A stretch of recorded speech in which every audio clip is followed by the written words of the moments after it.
भारत माता की, भारत माता की, भारत माता की। यूपी में बहुत बड़ा डिफेंस कॉरिडोर बन रहा है।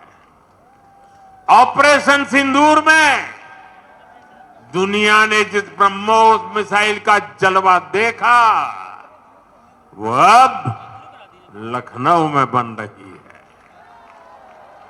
मैं लखनऊ को, उत्तर प्रदेश को, पूरे देश को इस आधुनिक प्रेरणा स्थली की बधाई देता हूं। और जैसा अभी बताया गया और वीडियो में भी दिखाया गया कि जिस जमीन पर यह प्रेरणा स्थल बना है, उसकी 30 एकड़ से ज्यादा जमीन पर कई दशकों से कूड़े कचरे का पहाड़ जमा हुआ था। पिछले 3 वर्ष में इसे पूरी तरह खत्म किया गया है। इस प्रोजेक्ट से जुड़े सभी श्रमिकों, कारीगरों, योजनाकारों, योगी जी की और उनकी पूरी टीम को भी मैं बहुत बहुत बधाई देता हूं। आज लखनऊ की ये भूमि एक नई प्रेरणा की साक्षी बन रही है।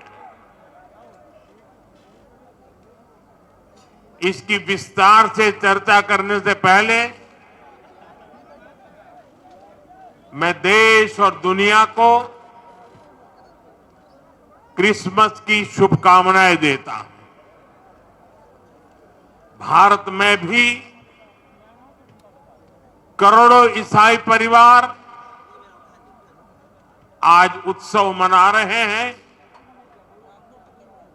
क्रिसमस का ये उत्सव सभी के जीवन में खुशियां लाए, ये हम सभी की कामना है। साथियों, 25 दिसंबर का ये दिन देश की 2 महान विभूतियों के जन्म का अद्भुत सुयोग लेकर भी आता है। भारत रत्न अटल बिहारी वाजपेयी जी, भारत रत्न महामना मदन मोहन मालवीय जी, इन दोनों महापुरुषों ने भारत की अस्मिता, एकता और गौरव की रक्षा की और राष्ट्र निर्माण में अपनी अमिट छाप छोड़ी। साथियों, आज 25 दिसंबर को ही महाराजा बिजली पासी जी की भी जन्म जयंती है। लखनऊ का प्रसिद्ध बिजली पासी किला यहां से अधिक दूर नहीं है। महाराजा बिजली पासी ने वीरता, सुशासन और समावेश की जो विरासत छोड़ी, उसको हमारे पासी समाज ने गौरव के साथ आगे बढ़ाया। ये भी संयोग ही है कि अटल जी ने ही वर्ष 2000 में महाराजा बिजली पासी के सम्मान में डाक टिकट जारी किया था। साथियों, आज इस पावन दिन मैं महामना मालवीय जी, अटल जी और महाराजा बिजली पासी को श्रद्धा पूर्वक नमन करता हूं, उनका वंदन करता हूं। साथियों, थोड़ी देर पहले मुझे यहां राष्ट्र प्रेरणा स्थल का लोकार्पण करने का सौभाग्य मिला है।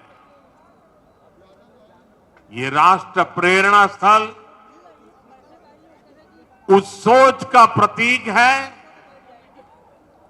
जिसने भारत को आत्मसम्मान, एकता और सेवा का मार्ग दिखाया है। डॉक्टर श्यामा प्रसाद मुखर्जी, पंडित दीनदयाल उपाध्याय जी और अटल बिहारी वाजपेयी जी, इनकी विशाल प्रतिमाएं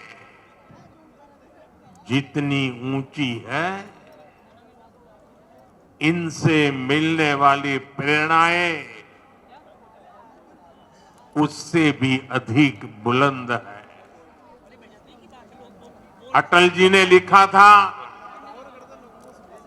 नीरवता से मुखरित मधुबन,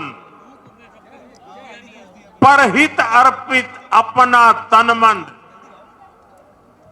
जीवन को शत शत आहुति में जलना होगा, गलना होगा, कदम मिलाकर चलना होगा। ये राष्ट्र प्रेरणा स्थल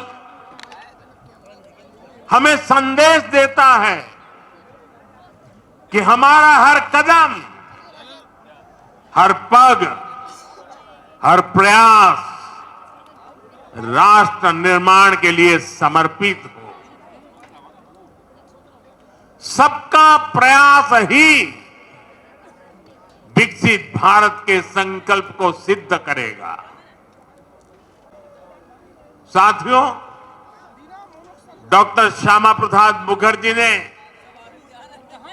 देश को दिशा देने में निर्णायक भूमिका निभाई है।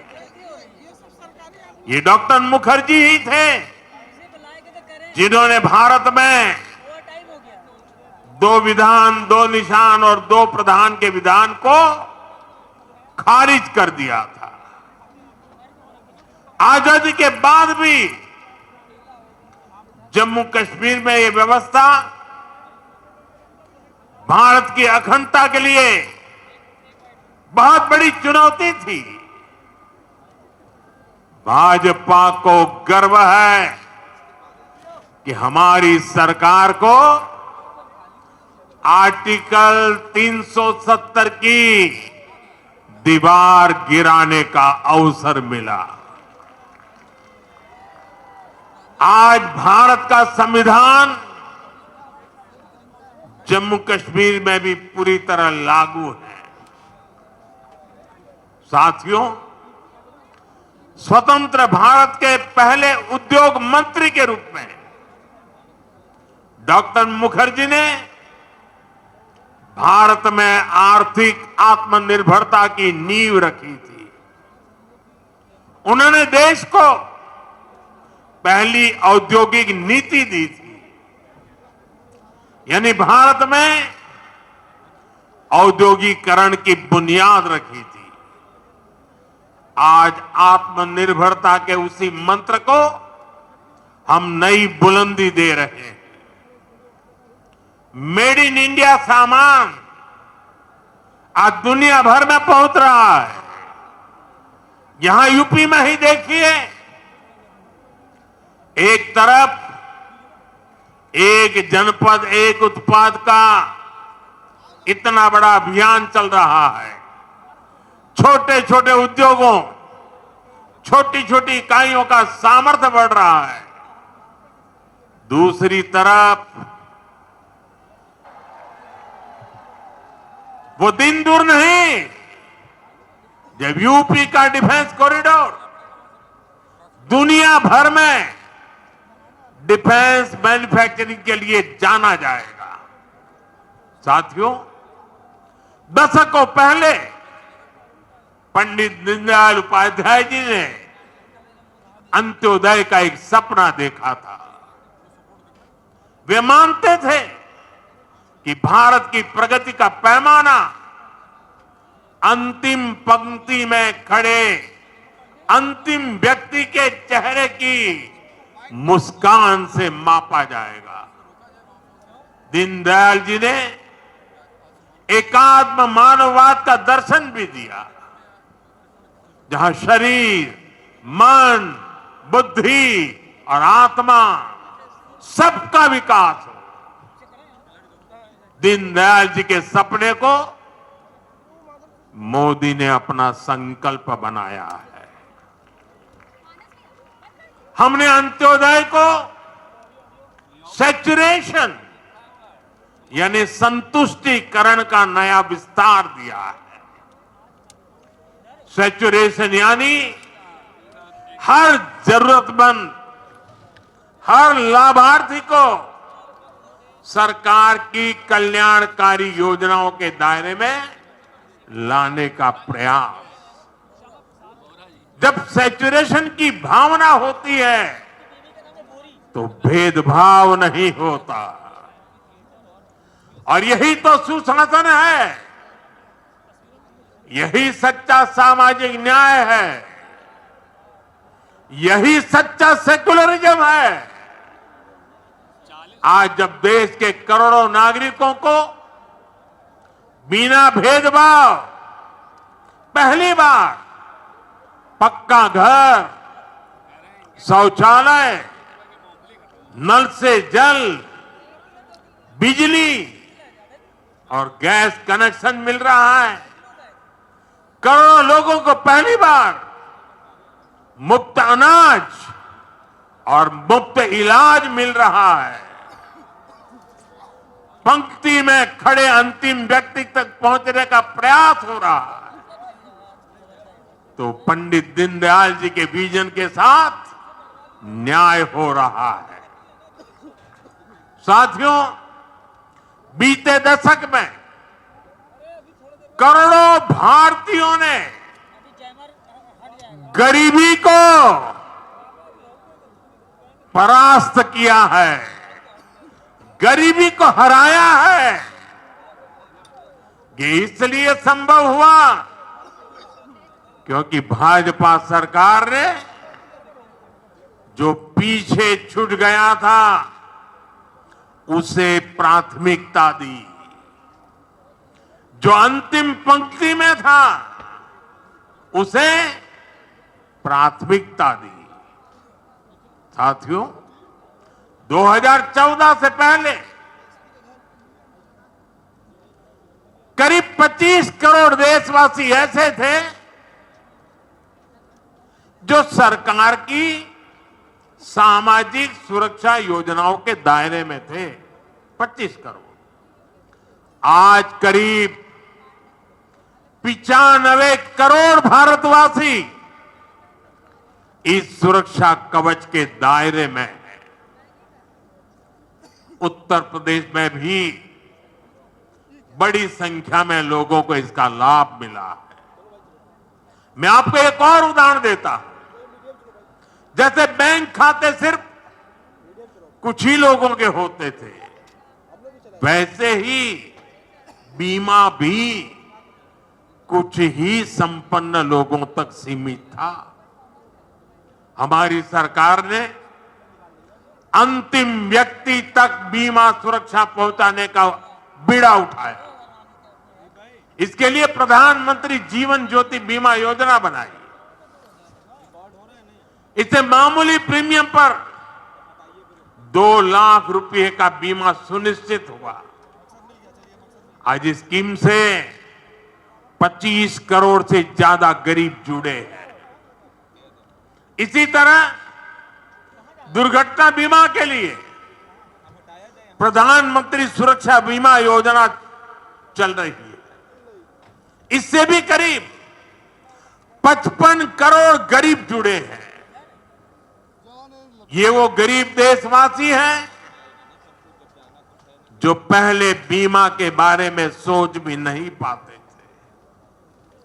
साथियों, आपको जानकर के हैरानी होगी, इन योजनाओं से करीब करीब 25,000 करोड़ रुपए का क्लेम इन छोटे छोटे परिवार के छोटे छोटे जिंदगी के गुजारे करने वाले मेरे सामान्य गरीब परिवारों तक 25,000 करोड़ रुपया का लाभ पहुंचा है।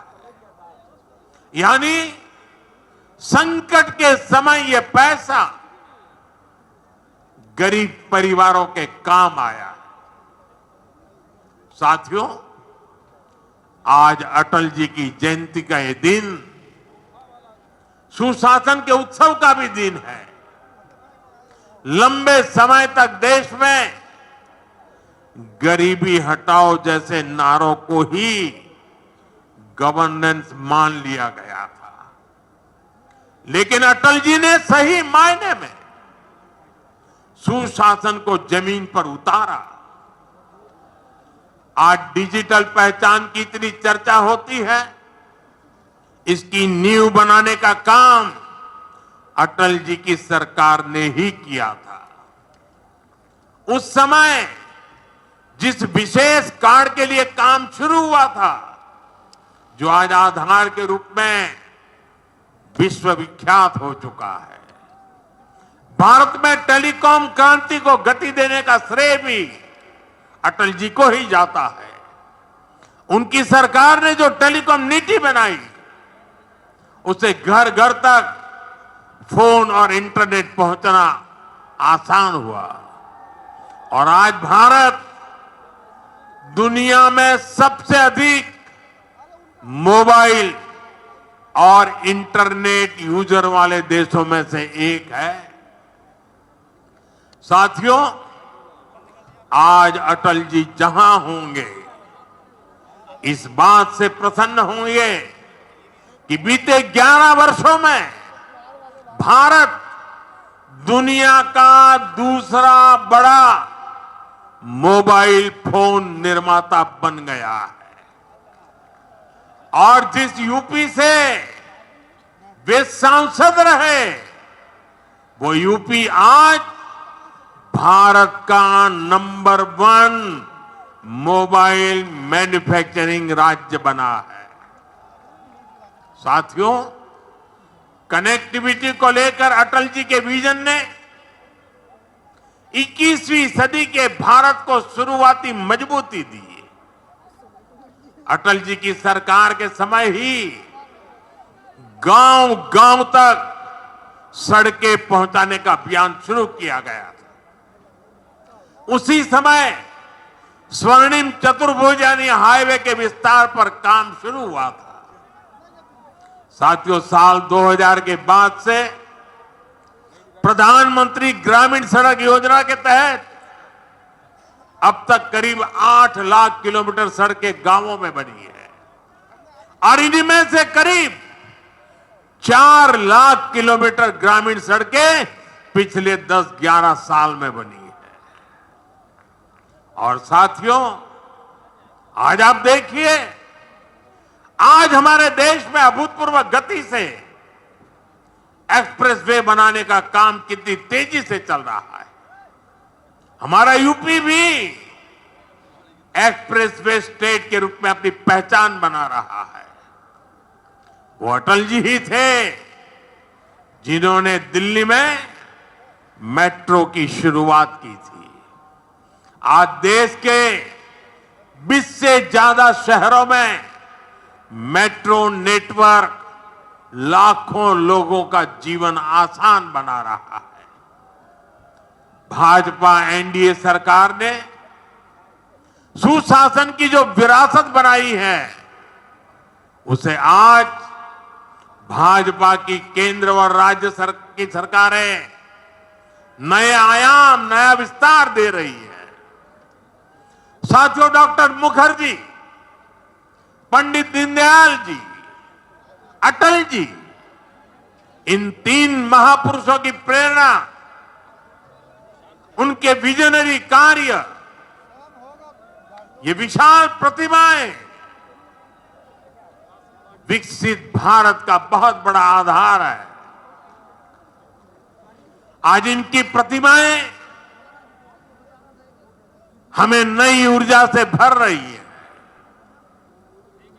लेकिन हमें यह नहीं भूलना है कि आजादी के बाद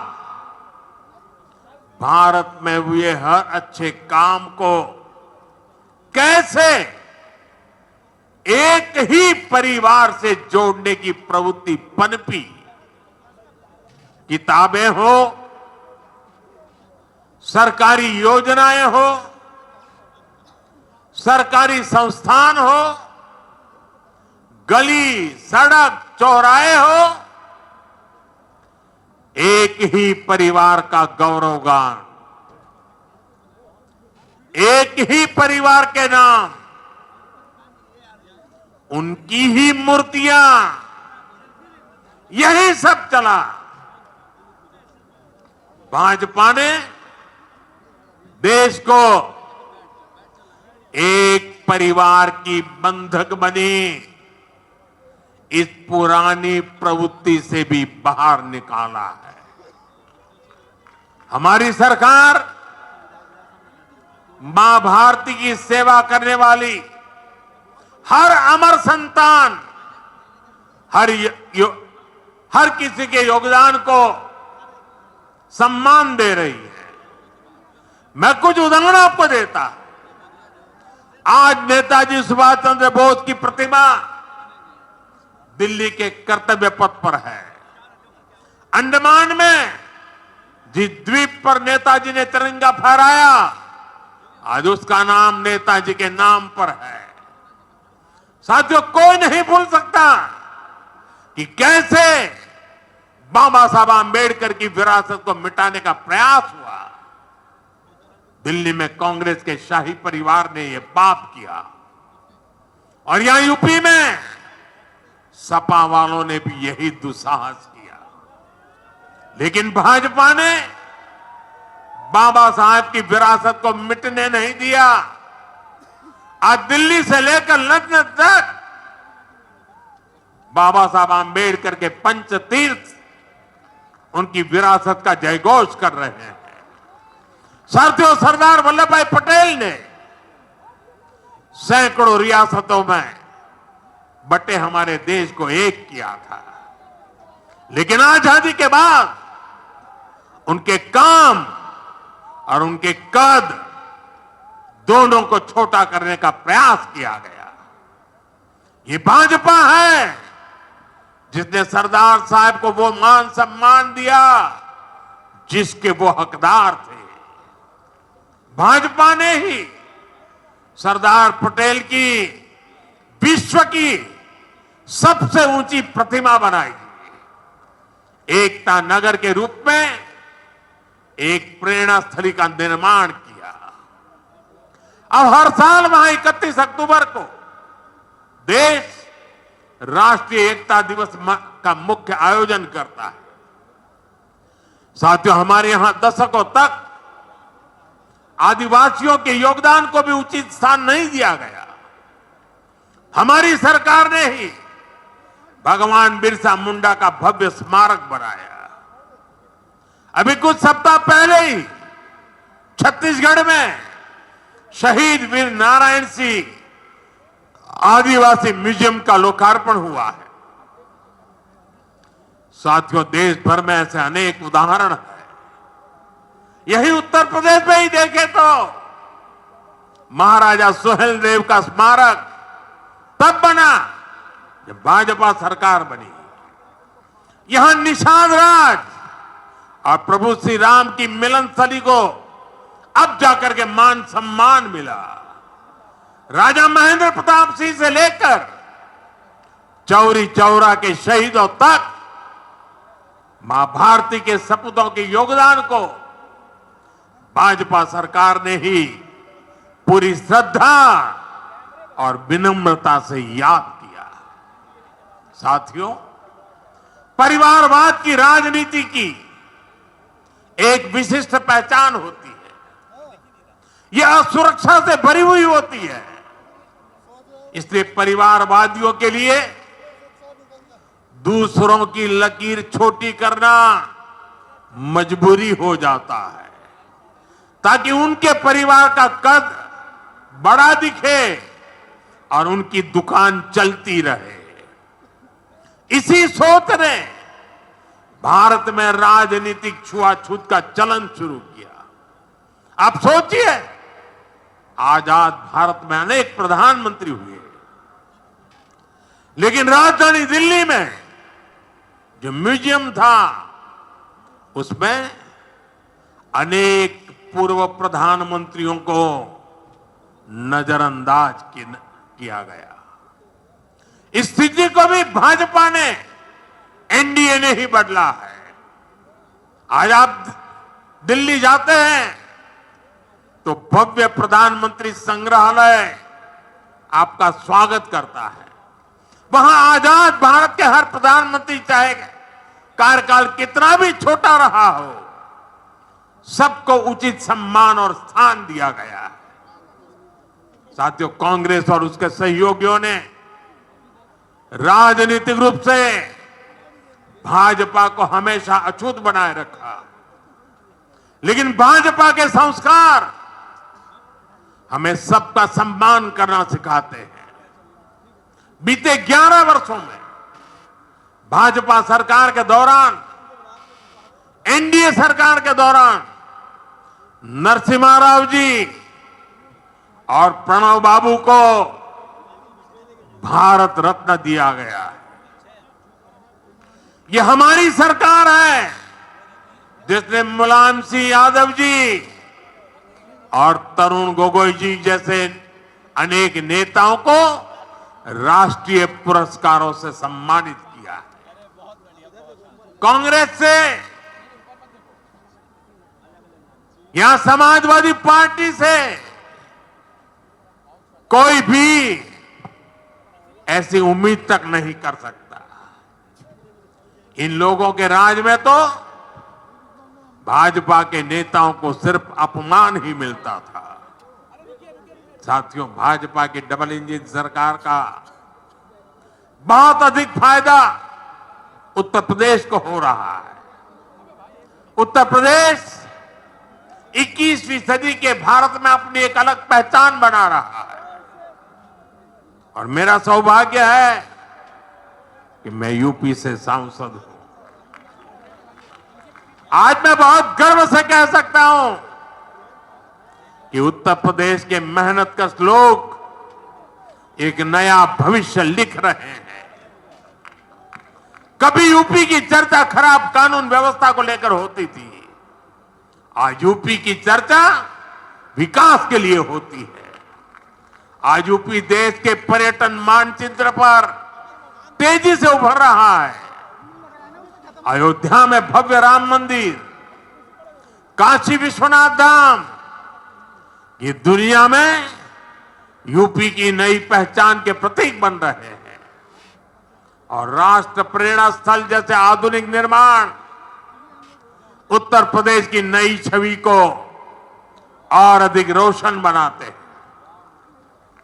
साथियों, हमारा उत्तर प्रदेश सुशासन, समृद्धि, सच्चे सामाजिक न्याय के मॉडल के रूप में और बुलंदी हासिल करे, इसी कामना के साथ आप सभी को फिर से राष्ट्र प्रेरणा स्थल की बधाई। मैं कहूंगा डॉक्टर श्यामा प्रसाद मुखर्जी, आप कहेंगे अमर रहे अमर रहे। मैं कहूं पंडित दीनदयाल उपाध्याय जी, आप कहें अमर रहे अमर रहे। मैं कहूं अटल बिहारी वाजपेयी जी, आप कहें अमर रहे अमर रहे। पंडित श्यामा प्रसाद मुखर्जी, श्यामा प्रसाद मुखर्जी, श्यामा प्रसाद मुखर्जी, पंडित दीनदयाल जी, पंडित दीनदयाल जी, पंडित दीनदयाल जी, अटल बिहारी वाजपेयी जी, अटल बिहारी वाजपेयी जी, अटल बिहारी वाजपेयी जी। भारत माता की वंदे वंदे। बहुत बहुत धन्यवाद।